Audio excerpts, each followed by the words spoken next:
看，全是元青花，元青花的超大盘啊，有的红的，这边还有一些破旧的，厉害，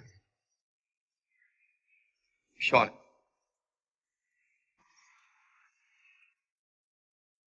都是拉瓷器的车的中午在这休息了。现在我就来到了大名鼎鼎的景德镇的范家井啊，仿古瓷器一条街啊，十分有名啊。据说那么这里每年的产值啊能达到上百亿啊，一件赝品能卖到上千万啊。这个多少钱，老板？这个120。这个就是仿这种清早期的鸽釉，你像对。鸽釉黄鸽啊，这个啊，之前在乡下收到过一个，这150。这个也是仿啊，就是清早期的那种鸽釉的。你收到的就跟这个一模一样的。盘口瓶啊，我收到的是老的。你想想，我收那个老的碎的都好几千块钱呢。仿的相当到位。对，其实这种的话啊，现在很多人不懂啊，像这种磨骨的，现在来说的话啊，其实你像这位啊，你像这位大姐的话，就是说啊，人家新的东西就当新的卖，但是会有一些就是就是说图谋不轨的，有别的心思的啊，拿去当老的去卖，那很多人可能都以为是老的了啊，那他们就有点横征暴敛了。那你这个东西你卖2万块钱、3万块钱都是它，清早期的这么好啊，石龙的盘口瓶，而且是鸽釉开片的其实这清早期啊，我们现在放清早期，清早期其实那时候又是仿宋代那个鸽釉。正宗。对。这种多少钱？150一个，150一个是吧？是。可以来一个试一下。这个我要一对。有一对也有，那有3个挑一对就行。我刚才在讲的不大清楚。其实这种东西是什么呢？就是说我们现在分2种，一种叫磨骨，那么这就是磨骨，还有一种呢等会儿让老板娘给你演示一下，那就叫什么呢？那就叫做尾、做砚，完全2种截然不同的性质。仅仅150，那几乎就没有本的买，150块钱，你买个新的，这就是新的，值不值？超值的。我要2个。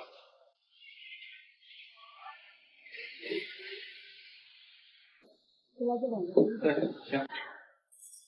其实这种东西呢，那就是一种说做砚的东西，为什么？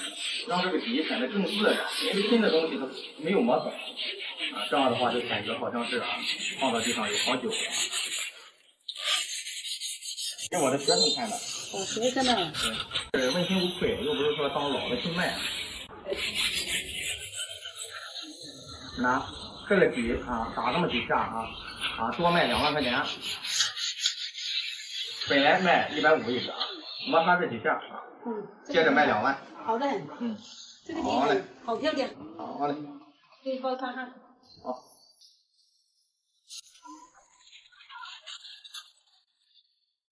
好了，来，给您钱。大体讲一下，其实鸽釉的源于我说了，就是说刚才说这个源于宋代。为什么？宋代的话有汝、官、鸽、钧、定5大名窑据说前边还有一个柴柴、汝、官、鸽、钧、定，所以说这就是那个时候的5大名窑里边的系列。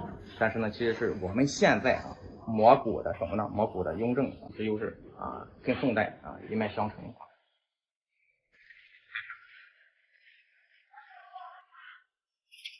每年的话都会不止1、2次的来景德镇学习因为景德镇目前还是代表了我们整个中国的制瓷技艺你向这边看一下是绿鸽应有尽有如果放到地摊上或者放到店里，谁敢认呢？是不是？买点这个绿鸽去，绿鸽很好卖。对，绿鸽现在卖的可好了。行，你可以远的看。这种有多少人敢认呢？老马人了。底还做的挺好。一个人昨天买的3万多块钱出去。谁呀？我不知道他是叫什么名。所以说呢，学无止境这句词永远不过时。保持一颗谦卑的心永远是一个艺术品界的小学生。看书这是理论，你不上手永远不知道受1分钱就是那句话学无止境。我收藏小哥，喜欢收藏，喜欢收藏背后的故事。请关注。好，拿着了啊。走了啊。好，谢谢。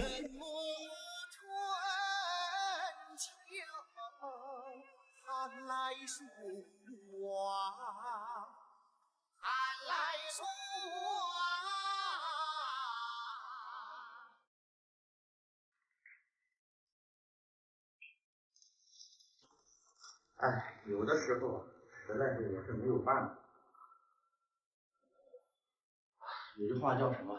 叫做人言可畏。我现在还没到家呢，一直还在这说，至于出来大概10几天了，看了一些很多次评论小哥，人是买了，打算回去做旧的以后卖好几万块钱了。还有的说小哥，你买新的干嘛？买了就打算卖呗。我实在是弄不明白啊。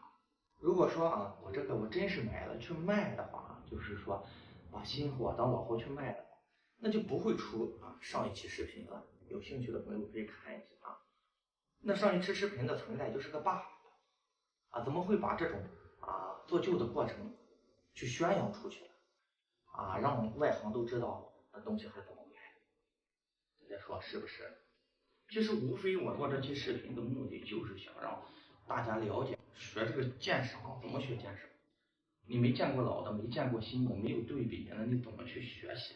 你再一个，你不买他的东西，你不跟他沟通，人家凭什么让你拍视频呢？樊家井这个东西，你拍视频这种做新品、做赝品的地方是非常反感这种揭秘的视频的，这是不足为外人道的一种技艺到现在为止还有这肯定拿回去你就卖了，我心里确实很难受。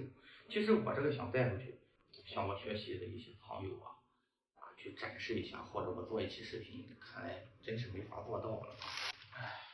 大体拍一下我上这。你看，这就是当天那个老板打磨的痕迹他用的特定目数的砂纸，打完了以后呢，你看特别具有这种老的这种胎的这种感觉，而且这个胎现在做的已经非常好了包括上面这种金丝铁线都有就开片是双层的，都是有延伸的，包括这个耳朵上这种脏旧的痕迹，都是非常非常的，对于外行来说很开门所以说我就给大家再大体录制一下子人总是这样就跟说我下去收东西似的，遇到年纪大的，我给人家2万，还有人说什么，你应该给他10万，我要给他10万，肯定还会有人说你应该给他100万，这东西还有头吗？将心比心吧我就问一下说这些风凉话的人，你去能给多少钱我想问一下，是不是？确实没有办法。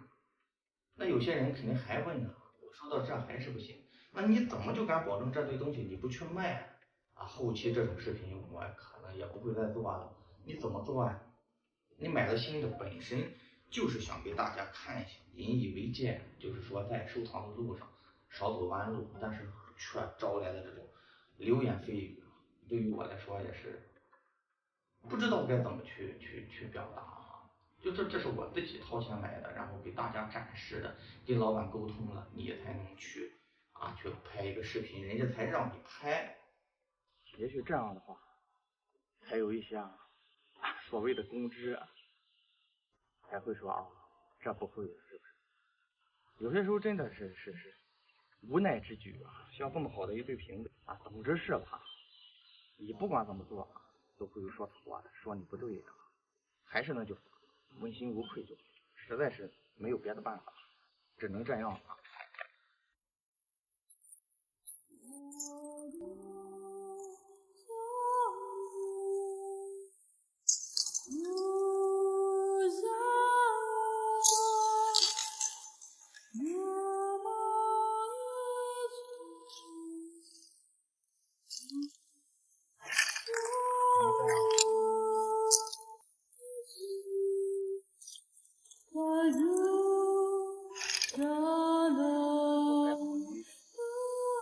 内堂都做脏了，如果泡的一般